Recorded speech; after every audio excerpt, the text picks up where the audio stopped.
మీ ఇంట్లో మొదటి కోటీశ్వరుడు మీరే అవ్వాలనుకుంటున్నారా? ఈ ఫైనాన్షియల్ వెబినార్ లో ఇప్పుడే జాయిన్ అవ్వండి.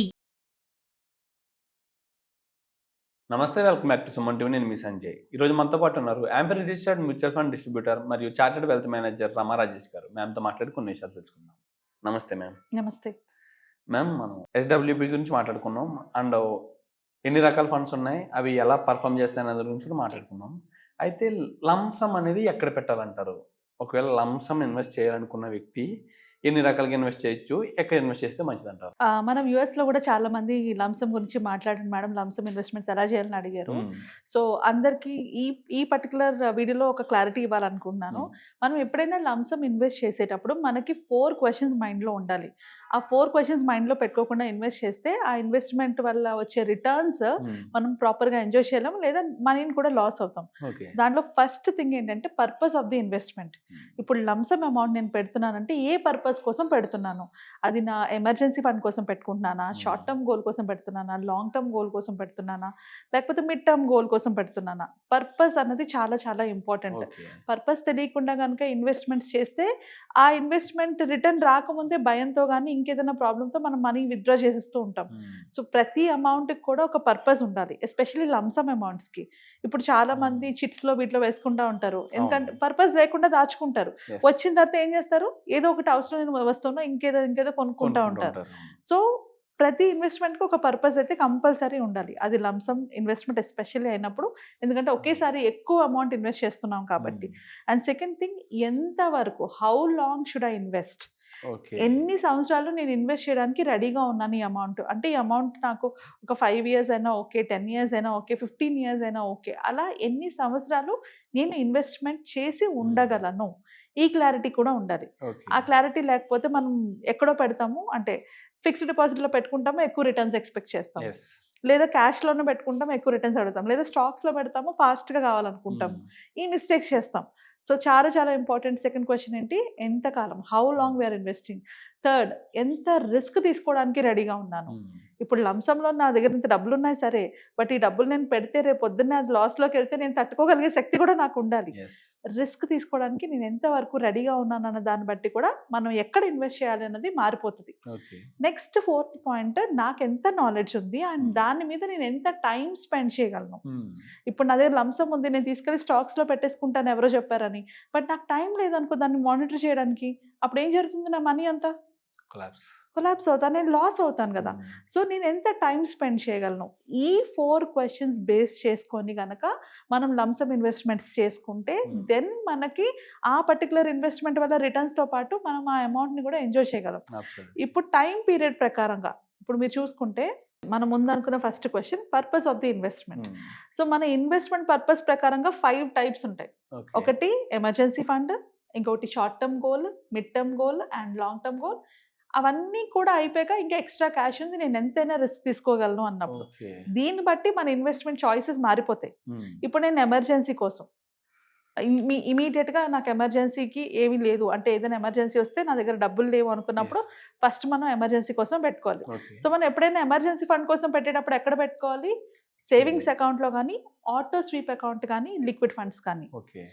ఆటో స్వీప్ అకౌంట్ అంటే ఏంటి అంటే, సేవింగ్స్ అకౌంట్లోనే, అంటే బ్యాంక్ అకౌంట్లో 2 types ఆఫ్ బ్యాంక్ అకౌంట్స్ ఉంటాయి. ఒకటి నార్మల్ సేవింగ్స్ అకౌంట్, ఇంకోటి ఆటో స్వీప్ అకౌంట్ అంటారనమాట. అంటే మన అకౌంట్లో ఎప్పుడైనా కూడా ఎక్కువ అమౌంట్ ఉంటే, మినిమం బ్యాలెన్స్ కన్నా ఎక్కువ అమౌంట్ ఉంటే ఆ అమౌంట్ని అది ఆటోమేటిక్గా ఎఫ్డీలోకి తీసుకుంటుంది. తీసుకొని మనకి ఆ ఎఫ్డీ నుంచి రిటర్న్స్ కూడా వస్తాయి. ఎప్పుడైనా మనకి అమౌంట్ విత్డ్రా చేసుకోవాలంటే మనం విత్డ్రా చేసుకోవచ్చు. సో ఖాళీగా అంటే సేవింగ్స్ అకౌంట్తో పోల్చుకుంటే ఆటో స్వీప్ అకౌంట్లోని మనకి కొంచెం ఎక్స్ట్రాగా అమౌంట్ వస్తుంది. అంటే సేవింగ్స్ అకౌంట్లో 3-4% ఇస్తాడు కదా, ఆటో స్వీప్ అకౌంట్లో మనకి 5-6% వరకు రిటర్న్స్ వస్తాయి. బట్ అది ఇవి రెండిట్లో ఏదైనా కూడా మనకి ఇమ్మీడియట్గా డబ్బులు అవసరం వచ్చినప్పుడు తీసుకోవడానికి ఈజీగా ఉంటుంది.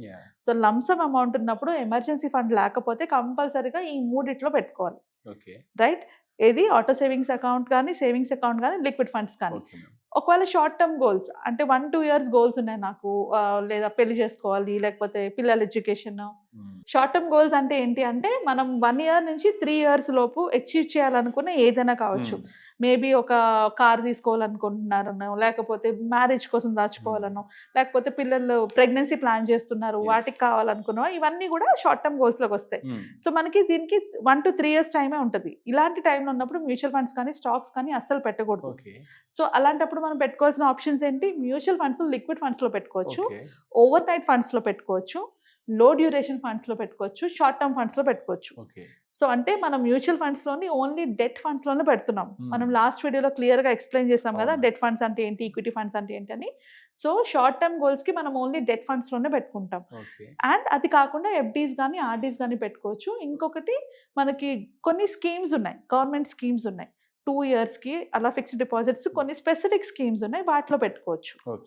ఓకే, నెక్స్ట్ వచ్చేటప్పటికి మిడ్ టర్మ్ గోల్ అనమాట. So mid term are medium term goal అంటే మనకి 3 to 5 yearsలోని ఆ పీరియడ్లో మనకి అవసరమయ్యే ఖర్చులు. ఇది మనం హౌస్కి డౌన్ పేమెంట్ చేసుకోవాలనుకున్నా, లేకపోతే ఏదైనా పిల్లలకి ఎడ్యుకేషన్ కోసం అనుకున్నా, సో అలాంటి 3 to 5 years గ్యాప్ గోల్ ఉన్న వాటికి పెట్టుకోవాల్సిన ఫండ్స్ ఇవి. Medium to long duration funds అంటే మ్యూచువల్ ఫండ్స్లోని లో రిస్క్లో పెట్టుకోవాలంటే మీడియం టు లాంగ్ డ్యూరేషన్లో పెట్టుకోవచ్చు.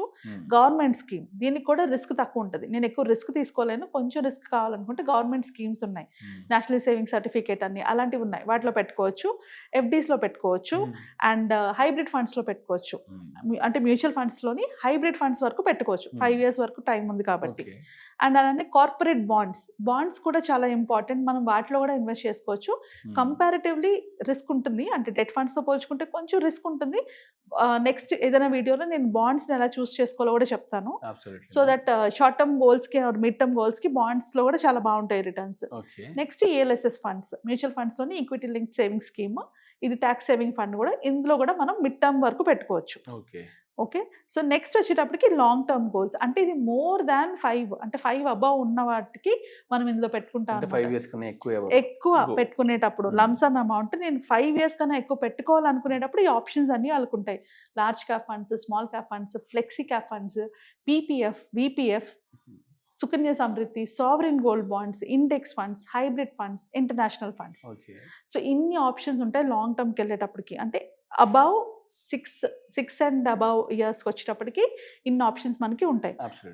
ఇవన్నీ ఆప్షన్స్ అంటే నాకు ఎమర్జెన్సీ ఫండ్కి డబ్బులు ఉన్నాయండి, నా షార్ట్ టర్మ్కి నాకు డబ్బులు ఉన్నాయి, మీడియం టర్మ్కి నాకు డబ్బులు ఉన్నాయి, లాంగ్ టర్మ్ కూడా నేను ప్లాన్ చేసేసుకున్నానండి, ఇంకా నాకు ఎక్స్ట్రాగా క్యాష్ మిగిలిపోయింది, దీన్ని ఏమైనా చెయ్యాలి అని అనుకున్న వాళ్ళు మాత్రమే స్టాక్ మార్కెట్ ట్రేడింగ్ కానీ, ఈటీఎఫ్ ట్రేడింగ్ కానీ, థిమాటిక్ ఆర్ సెక్టోరియల్ ఫండ్స్ కానీ ఇన్వెస్ట్ చేసుకోవచ్చు. ఎందుకు అంటే వాళ్ళకి అది రిస్క్ కాదు. ఇప్పుడు నేను మొత్తం దాచుకునే డబ్బులే ₹1,00,000 అనుకో, ఈ ₹1,00,000 తీసుకెళ్ళి నేను నా మిగిలిన గోల్స్కి దేనికి పెట్టుకోకుండా డైరెక్ట్గా స్టాక్ మార్కెట్లో పెడితే అది నాకు పోయినా అంటే ₹1 పడినా కూడా నాకు టెన్షన్ మొదలవుతుంది. ఎమోషనల్లీ నేను హ్యాండిల్ చేసుకోలేను. అండ్ అలా అలా అలా అది పడుతున్న కొలది నేను వీక్ అయిపోతాను, ఆ అమౌంట్ని విత్డ్రా చేస్తాను.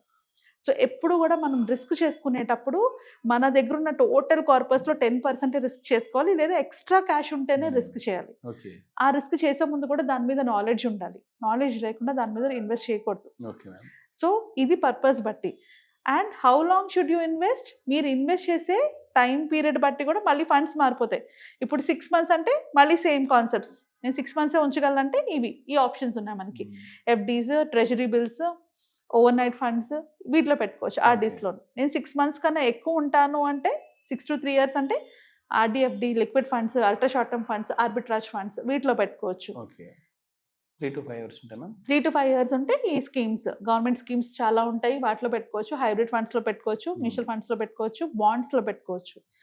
అండ్ 5 and above వెళ్ళేటప్పటికి ఈక్విటీ మ్యూచువల్ ఫండ్స్, ఈటీఎఫ్స్ వీటిలో కూడా ఇన్వెస్ట్ చేసుకోవచ్చు. లాంగ్ టర్మ్ ఇన్వెస్ట్ చేసుకోవచ్చు, ప్రాబ్లం లేదు. రిస్క్ అగైన్ మనం రిస్క్ తీసుకునే కేపబిలిటీ బట్టి కూడా మన ఫండ్స్ మారిపోతాయి. లో రిస్క్ అంటే మనం స్కీమ్స్, డెట్ ఫండ్స్ వాటిలో పెట్టుకుంటాం.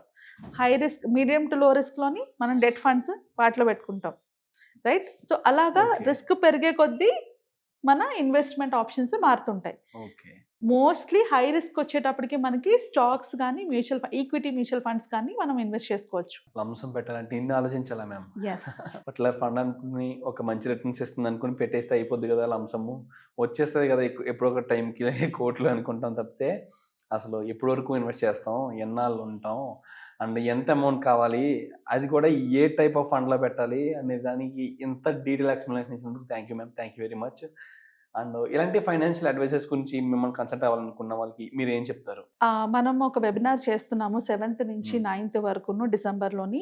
ఎవరికైతే ఫైనాన్షియల్ క్లారిటీ కావాలో, లేకపోతే వాళ్ళ ఫైనాన్షియల్ ప్లానింగ్ వాళ్ళే చేసుకోవాలనుకుంటున్నారు, లేకపోతే వాళ్ళ ఇన్వెస్ట్మెంట్స్ కరెక్ట్గా ఉన్నాయో లేదో తెలుసుకోవాలనుకుంటున్నా, ఆర్ వాళ్ళ ఇన్వెస్ట్మెంట్ ప్లానింగ్ వాళ్ళే ఎలా చేసుకోవాలన్నా, వీటన్నిటికి గురించి కూడా మనం ఆ వెబినార్లో కవర్ చేస్తాము. అండ్ అలానే వాళ్ళ ఫ్యామిలీలో వాళ్ళే మొదటి కోటీశ్వర్లు అవ్వాలంటే ఎట్లాంటి ప్లానింగ్ చేసుకోవాలి అన్న కాన్సెప్ట్ బేస్డ్గానే ఉంటుంది ఈ వెబినార్ అంతా. ఆ వెబినార్లో జాయిన్ అవ్వచ్చు. వెబినార్ నెంబర్ కింద స్క్రోల్ అవుతుంటుంది, దానికి కాల్ చేస్తే రిజిస్టర్ చేసుకోవచ్చు. Thank you ma'am, thank you. Thank you.